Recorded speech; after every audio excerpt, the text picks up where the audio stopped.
केॾी न अजीब ॻाल्हि आहे न मुस्कान। हिननि अखियुनि खे उजागनि जो आदि बणाए पाण केॾो न परसुकून निंड सां आई। न दिल में दर्द अथई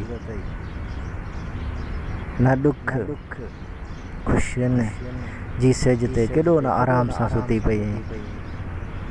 ऐं हिकु मां आहियां जेको तोखां पहिरीं तोसां मोहबत थियण खां पहिरीं केॾी न परसुकून जी निंड कंदो हुउसि, पर हाणे न सुकून आहे न सुकून वारी निंड। तूं मैसेज कंदे कंदे ईअं गायब थी वेंदी आहीं जीअं गोर थियण खां पोइ थर खां बरसाति गायब थी वेंदी आहे।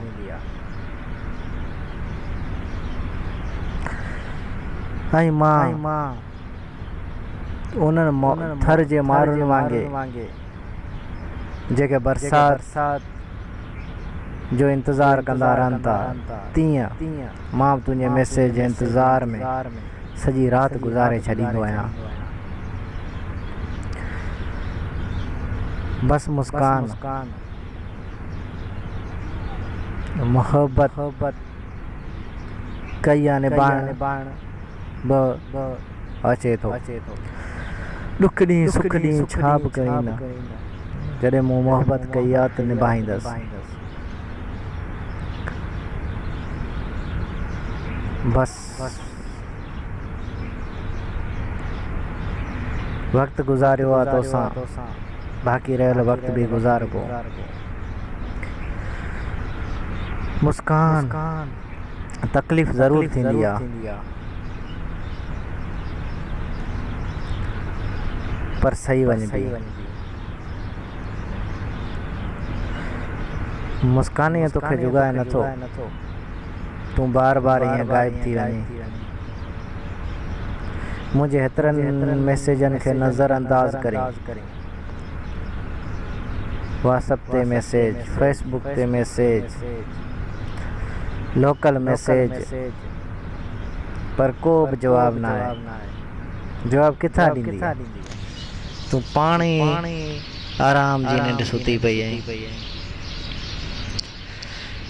बसि मुंहिंजी दुआ आहे हमेशा ख़ुशि हुजी, आबाद हुजी, जिते बि हुजी, जंहिंसां बि हुजी, हमेशा खिलंदी ऐं मुस्कुराईंदी रही।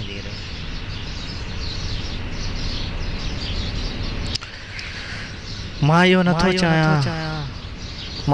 चवां तूं सुम्ह न, बिल्कुलु तूं आराम कर, पर मूंखे ॿुधाए पोइ सुम्हंदी न त मूंखे का बि तकलीफ़ न थींदी।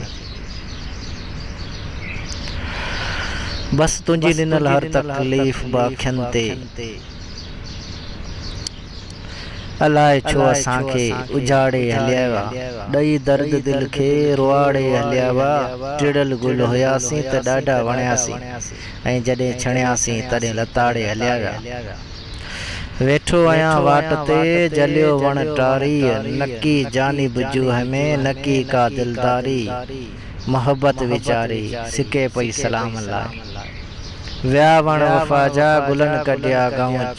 सुहिणा कुझु सोच ही ज़मानो ज़ालिम थे, साए चोले वारा सिपरी साओ चोलो न पा। ॾिसी थी ॻोठ ॾे सिके थो मुंहिंजो साह, हाणे लोक खां